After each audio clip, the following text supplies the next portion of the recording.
Okay, so రాజుగారు రవ్వ లడ్డు అవునండి. అందరికి చాలా ఫేవరెట్ స్వీట్ కదా. ఎందుకంటే ఇప్పుడు అంటే చాలా స్నాక్స్ వచ్చాయి కానీ ఒకప్పుడు అందరి ఇళ్లలో కూడా కంపల్సరీ రవ్వ లడ్డూలు అనేవి ఖచ్చితంగా ఉండేవి. అంటే పండుగలు వచ్చినా లేకపోతే ఏదైనా స్పెషల్ అకేషన్స్ ఉన్నా రెగ్యులర్ గా చిరుతిండిగా కూడా. అవును, రవ్వ లడ్డు ఈజీగానే చేసుకోవచ్చు కానీ చాలా మందికి తెలియదు ప్రాసెస్ ఎలా ఏంటి అనేది. అవునండి. సో తెలియని వాళ్ళకి, అలాగే కొత్తగా పెళ్ళైన వాళ్ళకి, ఇలాంటి వాళ్ళకి కూడా బాగా ఉపయోగపడుతుంది కదా నేర్చుకోవడానికి. ఓకే, మరి రవ్వ లడ్డు తయారీకి కావాల్సిన పదార్థాలు ఏంటో ఒకసారి చూద్దాం. రవ్వ లడ్డు తయారు చేయడానికి కావాల్సిన పదార్థాలు: బొంబాయి రవ్వ 1 కప్పు, పంచదార 1/2 కప్పు, యాలకుల పొడి 1 టీ స్పూన్, పాలు 1/2 కప్పు, నెయ్యి 2 టేబుల్ స్పూన్లు, తరిగిన జీడిపప్పు కొద్దిగా. ఓకే రాజుగారు, స్టార్ట్ చేద్దామా ప్రాసెస్? ఓకే అండి.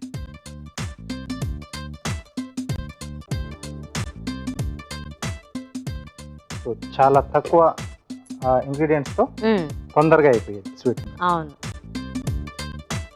ఓకే, కొద్దిగా నెయ్యి వేసుకుని జీడిపప్పు అండి చిన్న చిన్నగా కట్ చేసి పెట్టుకున్నాం. యాక్చువల్గా రవ్వ లడ్డులో జీడిపప్పు, కిస్మిస్ చాలా టేస్టీగా ఉంటాయి. అవునండి. ఓకే, కొంచెం లైట్ బ్రౌన్ కలర్ అవుతుంది కదండి. సో ఇప్పుడు దీంట్లో రవ్వ వేసుకుని ఇది కూడా కాస్త వేయించుకోవాలండి.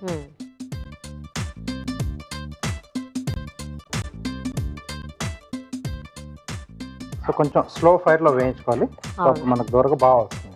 అండ్ రవ్వ కూడా చాలా ఫాస్ట్ గానే వేగిపోతుంది కాబట్టి కొంచెం చూసుకుంటూ మరీ ఎక్కువ రంగు మారకుండా, ఆ స్మెల్ మనకు తెలుస్తుంది కదా వేగిన వాసన. అవునండి. అప్పుడు తీసేసుకుంటే సరిపోతుంది.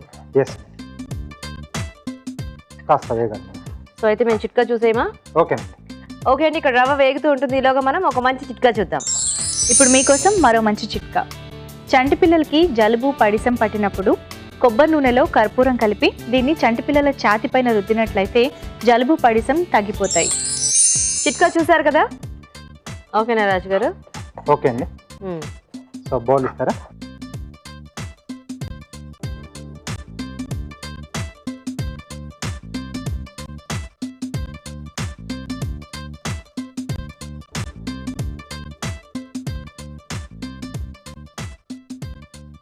ఓకే, సో దీంట్లో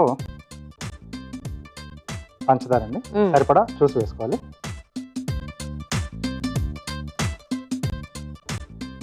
అలాగే యాలకుల పొడి. ఓకే,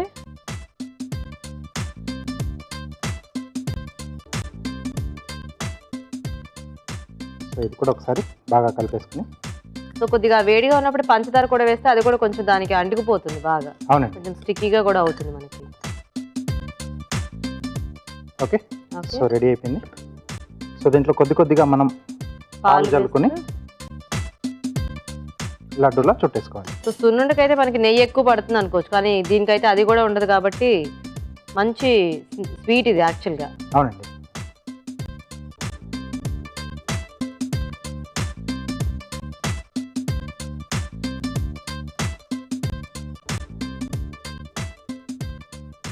కొంచెం ఈ చుట్టుకోవటం దగ్గరే అందరికీ రాదు. సో అంటే పాలు వేసుకోవడం వల్ల మనకు కొంచెం తడి ఉంటుంది కదా. అదే అంటే అది ఒక్కొక్కసారి గబుక్కున ఎక్కువ వేసేస్తారు, కానీ చుట్టుకుంటూ వేసుకుంటే మనకి ఈజీగా వస్తాయి. అవునండి. ఒకసారి క్వాంటిటీకి రవ్వకు సరిపడా పాలు వేసేయకుండా. ప్లేట్ ఇస్తారా?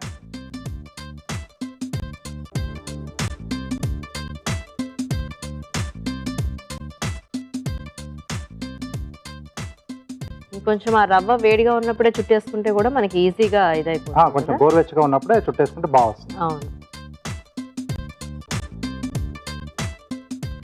అలాగే జీడిపప్పు ముక్కలుగా చేసి వేసేసారు కాబట్టి మళ్ళీ మనం పైనుంచి అద్దుకోవాల్సిన అవసరమే ఉండదు కదా. అవసరం ఏం లేదండి.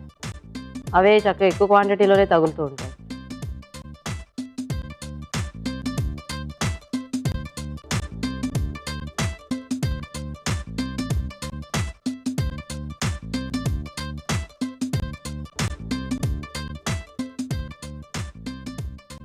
ఇప్పుడు ఫాస్ట్ ఫుడ్స్ ఇవి ఎక్కువైపోయినప్పుడు ఈ స్వీట్స్ అన్నిటిని మర్చిపోతున్నారు అందరూ. అవునండి. ఎందుకంటే ఇన్స్టెంట్ గా దొరికేవి, ఇన్స్టెంట్ ఫుడ్స్ ఎక్కువైపోయాయి కదా. ఎక్కువైపోయాయి.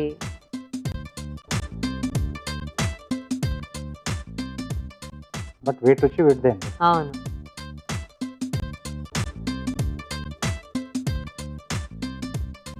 ఇప్పుడు రవ్వ లడ్డూలు కూడా షాపుల్లో అమ్మేస్తున్నారు కదా రాజు గారు. అంటే ఇది చేసుకోవడం రాగారి వాళ్ళకి షాప్ లో ఈజీగా దొరుకుతున్నాయి. కాకపోతే ఇంట్లో కూడా చాలా ఈజీగా చేసుకోవచ్చు. టెక్నిక్ తెలిస్తే దానికి